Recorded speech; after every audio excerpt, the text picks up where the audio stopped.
മകരവിളക്കിനായി ശബരിമല നട തുറന്ന് 3 ദിവസം കഴിയുമ്പോൾ തീർത്ഥാടക തിരക്ക് തുടരുന്നുണ്ട്. പുതുവത്സര ദിനമായി ഇന്നലെ 87,774 അയ്യപ്പ ഭക്തർ ശബരിമലയിൽ ദർശനം നടത്തിയെന്നാണ് കണക്ക്. ശ്രീജിത്ത് ശ്രീകുമാരൻ സന്നിധാനത്ത് നിന്ന് ചേരുന്നു. ശ്രീജിത്ത്, വിവരങ്ങൾ പറയൂ. Good morning.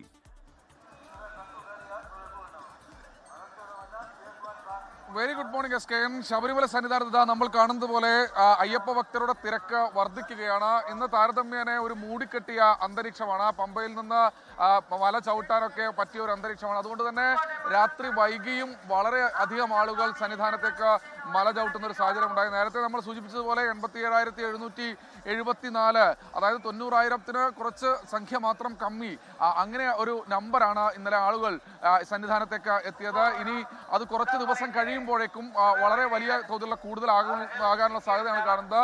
ഏതാണ്ട് 2.5 ലക്ഷത്തിലധികം പേർ ഈ 3 ദിവസം കൊണ്ട് തന്നെ ശബരിമല നട ചവിട്ടി, അതായത് 3 ലക്ഷത്തോളം കഴിയുന്നു എന്ന ഒരു കണക്കാണ് ഈ ഒരു ഘട്ടത്തിൽ പുറത്തു വരുന്നത്. ഇന്നലെ ബാലാവകാശ കമ്മീഷൻ നേതൃത്വത്തിൽ ഇവിടെ ഈ സന്നിധാനത്ത് ഒരു പരിശോധന, അല്ലെങ്കിൽ അവരുടെ ഒരു പരിശോധന ഈ മേഖലയിൽ നടന്നിരുന്നു. ആ പ്രദേശത്ത് കുട്ടികളുടെ ക്യൂവുമായി ബന്ധപ്പെട്ടൊക്കെ ബാലാവകാശ കമ്മീഷൻ ഒരു പരിശോധന നടത്തി. കുട്ടികളുടെ ക്യൂ അടക്കമുള്ള കാര്യങ്ങളിൽ കൃത്യമായ രീതിയിലുള്ള നടപടിയിലേക്ക് ബാലാവകാശ കമ്മീഷൻ കടക്കുന്നു. പക്ഷെ അത് ഈ ഒരു ഘട്ടത്തിൽ ഈ സീസണിൽ നടക്കില്ല. പക്ഷെ അടുത്ത സീസൺ മുൻനിർത്തി അത്തരത്തിൽ കുട്ടികളുടെ ക്യൂ അടക്കമുള്ള പുതിയ സംവിധാനങ്ങളിലേക്ക് ആലോചിക്കണമെന്ന ഒരു നിർദ്ദേശം ബാലാവകാശ കമ്മീഷൻ ഈ ഒരു ഘട്ടത്തിൽ പറഞ്ഞു വെക്കുന്നുണ്ട്. എന്തായാലും സന്നിധാനത്ത് തിരക്ക് വർദ്ധിക്കുകയാണ്. SKN 14-ന് മകരവിളക്ക് കൂടി നടക്കുന്ന സമയത്ത് വലിയ തോതിലുള്ള തിരക്ക് അതിന് മുൻപ് തന്നെ ഉണ്ടാകും. ആ സമയത്തേക്കും വിവിധ സ്വാമിമാർ, അയ്യപ്പന്മാർ ഇങ്ങോട്ട് വിവിധ സംസ്ഥാനങ്ങളിൽ നിന്ന് എത്തിച്ചേരുമെന്നാണ് പ്രതീക്ഷിക്കുന്നത്. SKN.